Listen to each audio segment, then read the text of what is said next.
আল্লাহর প্রতি ভয়, আল্লাহর প্রতি মহব্বত ভালোবাসা, আমাদের ইমানের বৃদ্ধি, ইমানকে আরো উঁচুতে তোলা, এই জায়গাটা আমাদের আরো অনেক আগিয়ে নিয়ে যেতে হবে। তো বিশেষত বলি, এই এলাকার প্রত্যেক মুসলমান, প্রত্যেক মানুষের কাছে জীবনে সবসময় জানবেন, জীবনে যত রকমের কাজ আছে, যত ধরনের কাজ আছে, সব থেকে যদি বড় কাজ থাকতে হয়, সব থেকে যদি বড় কাজ থাকতে হয় এবং সব থেকে যদি বড় গুনাহ থেকে বাঁচতে হয়, সব থেকে বড় নেকির কাজ জীবনে, এর থেকে বড় কাজ আর কিছু হতে পারে না, এবং বড় নেকির কাজও কিছু হতে পারে না। আর সব থেকে বড় গুনাহ থেকে বাঁচা, এর থেকে বড় গুনাহ কিছু হতে পারে না, সেটা হলো 5 ওয়াক্তের নামাজ আদা করা। যিনি 5 ওয়াক্ত নামাজ আদা করেন না, এর থেকে বড় গুনাহ আর কিছু হতে পারে না। আল্লাহ রসুল এরকম উম্মতদের জন্যই, আমার আপনার জন্যই আফসোস, কেঁদে জারে জার হয়ে গেছেন দিনের পর দিন। তাই রসুল কাঁদবেন, এটা অন্য কেউ সহ্য করতে পারে, আল্লাহ তাআলা সহ্য করতে পারেন না। তাই আল্লাহ বলছেন, হে আমার রসুল, আপনার উম্মতের আমলনামাগুলো আপনার হাতে আমি দেব, আপনার হাতে আমি দেব, আপনাকে দেখিয়ে তারপরে তাদেরকে জাহান্নামে আমি দেব। তাই উম্মতে মুহাম্মাদি প্রতিটা মানুষের, প্রতিটা ম্যান, প্রত্যেকটা লোকের আমলনামা আমার রসুলকে কিয়ামতের মাঠে দেখানো হবে, যেটা অন্যান্য কোন নবীর উম্মতের, অন্যান্য কোন নবীর কাছে দেখানো হবে না। একবার জোরে বলুন সুবহানাল্লাহ। তো সেই জায়গায় আমার রসুলকে দেখাবে, যেই জায়গাটা কেন দেখাবে, আমার রসুল যদি কারোর জন্য আবেদন করে যে আল্লাহ আমার এই উম্মতকে আপনি জান্নাত দিন, আপনি একে নাজাত দিন, জাহান্নাম থেকে নাজাত দিন, এ কথা যদি আমার নবী যদি একবার মুখ থেকে বলে ফেলে, একবার যদি বলে ফেলে, তো আল্লাহ তাকে বলতে দেরি তো কবুল করতে দেরি করবে না। জোরে বলুন না সুবহানাল্লাহ। তো সেই নবীর প্রতি মহব্বতের আমাদের প্রয়োজন নাই, দরকার নাই। আমার রসুলকে আমলটা দেখানো হবে, আর সেই সময়তে ওই আমলগুলো দেখবে যখন যে উম্মতের 5 ওয়াক্তের নামাজটা নেই, কি নেই, 5 ওয়াক্তের নামাজটা নেই, তখনই আমার রসুল আফসোস, সব থেকে বড় আফসোস করবে। তার জীবনে যত বদ কাজ থাকবে সব থেকে বড় আফসোস করবে যে হাই আমার উম্মত, তুমি এতটুকু করতে পারলে না, যে নামাজের জন্য আমি তায়েফের জমিনে এত ইট পাটকেল খেলাম, আমার রক্ত পেশানে মুবারক থেকে জুতা পর্যন্ত জমে গেল, আমি হাঁটতে পারি না, বেহুশ হয়ে গেলাম, উম্মত শুধু তোমাদের জন্য, উম্মত শুধু তোমাদের জন্য আমি এত কষ্ট করেছিলাম। আম্মাজান আয়েশা সিদ্দিকা রাদিয়াল্লাহু তাআলা আনহা বলছেন, হে আমার নবী, হে আমার রসুল, আপনি তো কোনো সময় বিশেষ করে খালি গায়ে হন না, কিন্তু গোসল করার সময় কিছু সময় আল্লাহ রসুল খালি গায়ে হতেন। তো গেঞ্জিটা যখন খুলেছে, আম্মাজান আয়েশা পিঠটা দেখে বলছেন, ইয়া রাসূলুল্লাহ, হুজুর, ইয়া হাবিবাল্লাহ, হুজুর, আপনার পিঠে এত বসন্তের মতো দাগ কেন? আপনার কি ছোটবেলায় কিছু রোগ হয়েছিল নাকি? আমার রসুল বলছে, আয়েশা তুমি বললে কি করে?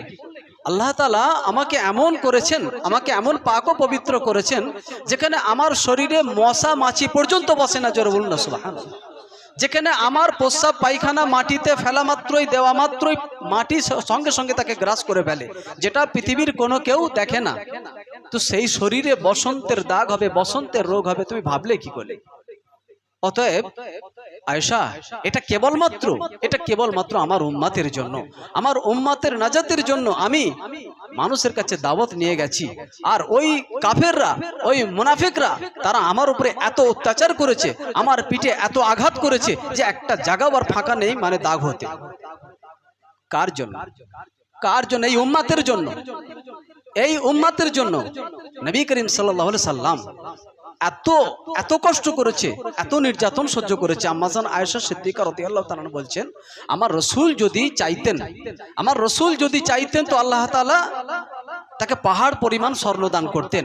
আমার রসুলের থেকে কোটি টাকার মালিক পৃথিবীর জমিন আর কেউ হতে পারতো না, আমার রসুল যদি চাইতেন।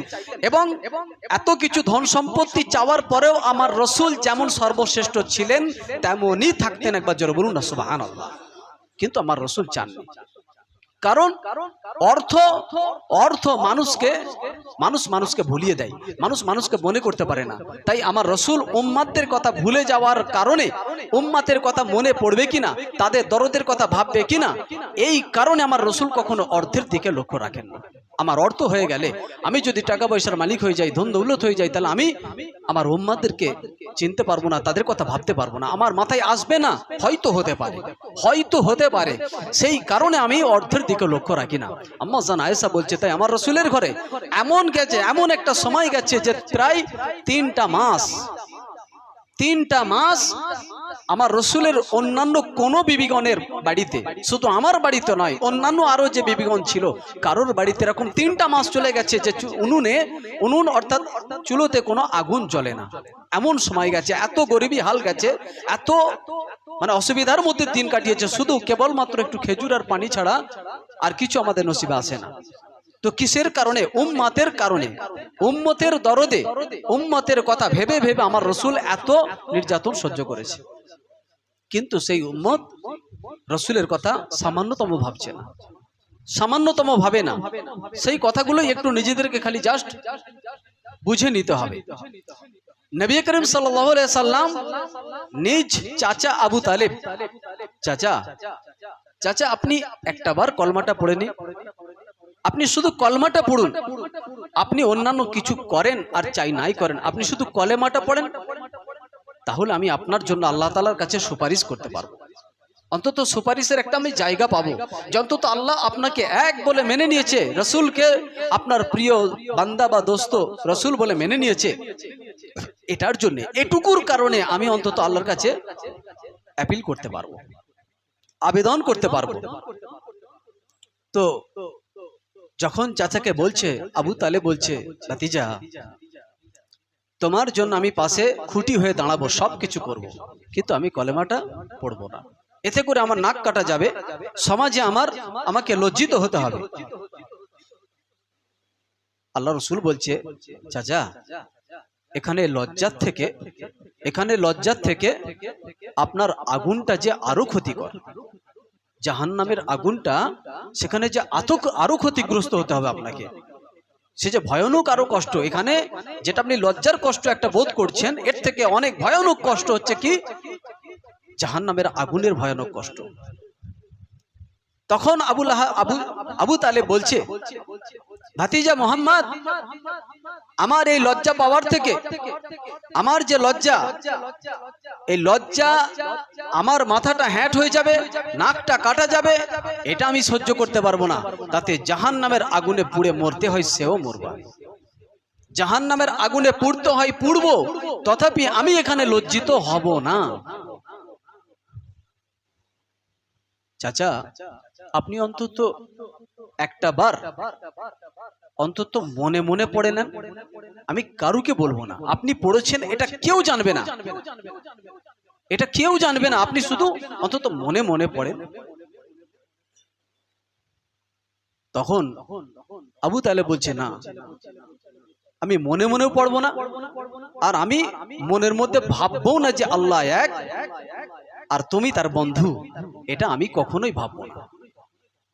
আমার রসুল তখন বলছেন, চাচা আচ্ছা বেশ ঠিক আছে, অন্তত আমি তাহলে বলছি, আমি পড়ছি, আপনি শুধু অন্তত ঠোঁটটা নাড়েন, আপনি শুধু ঠোঁটটা নাড়েন, এর দ্বারা আমি আল্লাহ তাআলার কাছে সুপারিশ করে একটা সুযোগ পেয়ে যাবো। জোরে বলুন না সুবহানাল্লাহ।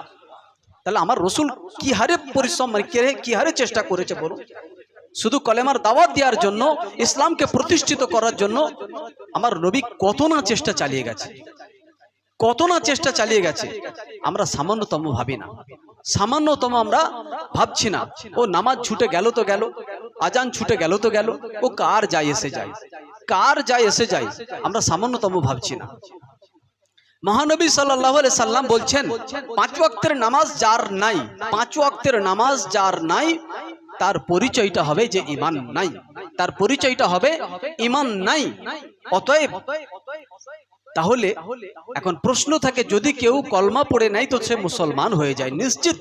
কলেমা যখন পড়েছে, যদি অন্তরে বিশ্বাস করে আল্লাহ এক, রসুল তার প্রিয় বন্ধু বা রসুল, এটা যদি বিশ্বাস করে নাই, পড়ে নাই, তাহলে সে কাফের নেই। তাহলে তার পরিচয়টা কি হলো? আমার রসুল বলছে ওটাই হলো মুনাফিক, ওটাই তো হলো মুনাফিক। ও কলমা পড়েছে অথচ ওর নামাজ নেই, কলমা পড়েছে অথচ ওর নামাজ নেই, নামাজ আছে তো 1 ওয়াক্ত আছে 2 ওয়াক্ত নেই, 2 ওয়াক্ত আছে তো 3 ওয়াক্ত নেই, ওর মানেই হলো মুনাফিক। 5 ওয়াক্তের নামাজ পড়ে ফজর পড়ে না, 5 ওয়াক্তের নামাজ পড়ে তো ঈশার নামাজ পড়ে না, এটা হলো মুনাফিক, এটা হলো মুনাফিক। অর্থাৎ এরা কখনোই এরা যখন কিয়ামতের মাঠে যখন যাবে, হাসর নাসর হবে, বিচার যখন হবে, কখনোই এরা পার হতে পারবে না। কাফের অপেক্ষা এই মুনাফিকদের শাস্তি অনেক বেশি হবে। তাই বলি, যারা 5 ওয়াক্তের নামাজ পড়ছেন তো আপনি নামাজটাকে তাহলে ছাড়ছেন কেন? কেন ফজরটাকে ছাড়ছেন? কেন ঈশার নামাজটাকে ছাড়ছেন? আপনি যখন 5 ওয়াক্ত নামাজে এসেছেন তো 5 ওয়াক্ত নামাজকে ইয়া আইয়ুহাল্লাযীনা আমানু উদখুলু ফিস সিলমি কাফা, আপনি যদি ইসলামে আসতে চাইছেন, আপনি যদি 5 ওয়াক্ত নামাজের মধ্যে আসতে চাইছেন, তো আপনি পরিপূর্ণভাবে আসেন। নতুবা আপনার যে পরিচয়টা হচ্ছে এটা তো আপনার মুনাফিকি কাজ হয়ে যাচ্ছে। এটা কোরআন হাদিস বলছে, এটা তো আমার বক্তব্য নয়। মুনাফিকি অবস্থা নিতে আপনি জান্নাত পাবেনই না পাবেন, আপনি তো পাবেন না জান্নাত। তাহলে আপনি যে আশায় নামাজটা পড়ছেন যে আপনি জান্নাতে যাবেন, আপনি যাতে জাহান্নামে না চলে যান, জাহান্নামের আগুনে না যেতে হয়, তাহলে আপনি 5 ওয়াক্ত নামাজটাকে সঠিকভাবে আপনাকে আদা করতে হবে। যে পড়ছে না তার তো আর কোনো কথাই নাই। আল্লাহ রাসূল বলছেন 5 ওয়াক্তের নামাজ যিনি আদায় করবেন, খুব ভালো করে কথাটা মনে রাখুন, দুনিয়ার অবস্থা খুব ঘনিয়ে এসেছে। আল্লাহ রাসূল বলছেন যিনি 5 ওয়াক্ত নামাজ আদা করবেন তো ইমাম মাহদির সাক্ষাৎ পাবেন। একবার জোরে বলুন না সুবহানাল্লাহ।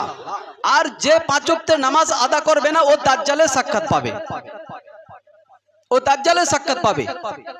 এবারে বিষয়টা বুঝে নেন, 5 ওয়াক্তের নামাজ আমার জীবনে থাকা দরকার আছে না নেই? ইমাম মাহদির আগমন আর কত দেরি হতে পারে, দাজ্জালের আবির্ভাব আর কত দেরি হতে পারে, তাহলে 5 ওয়াক্তের নামাজটা আমার জীবনে প্রয়োজন আছে কি নেই, এটা আমাকে 20 বার ভাবতে হবে, এটা আমাকে নিজেকে ভাবতে হবে। কেউ কারো না, কেউ কারো না। সেই জন্য দুনিয়া করে আমাকে মেতে থাকলে হবে না, মেতে থাকলে হবে না। যেখানে আমাকে কোটি কোটি বছর থাকতে হবে, যেখানে আমাকে কোটি কোটি বছর থাকতে হবে, সেই জায়গার কথাটা আমাকে ভাবতে হবে। এখানেও যদি সামান্য 50 বছর 100 বছর সুখে শান্তিতে থাকার জন্য যদি এত আমার 24 ঘন্টায় আমার প্রয়োজন পড়ে যাচ্ছে, 5 ওয়াক্ত নামাজে যাওয়ার টাইম হচ্ছে না, 24টা ঘন্টা সবটাই আমার দরকার পড়ে যাচ্ছে সামান্য এই দুনিয়ার একটা ঘরে শান্তিতে থাকার জন্য, এই কিছু কয়েকটা বছর থাকার জন্য, 50 60 বছর 100 বছর একটু শান্তিতে থাকার জন্য আমার প্রত্যেকটা ঘন্টা প্রত্যেকটা মিনিট প্রয়োজন পড়ছে। কিন্তু কোটি কোটি বছর যেখানে সুখে শান্তিতে থাকবো, তার জন্য আমাকে সামান্য 5টা ওয়াক্ত এতটুকু সময় আমাকে সময় ব্যয় করতে বলেছে, এটা আমার পক্ষে সম্ভব হচ্ছে না, এটা আমার দ্বারাই সম্ভব হচ্ছে না। তাই আল্লাহ তাআলা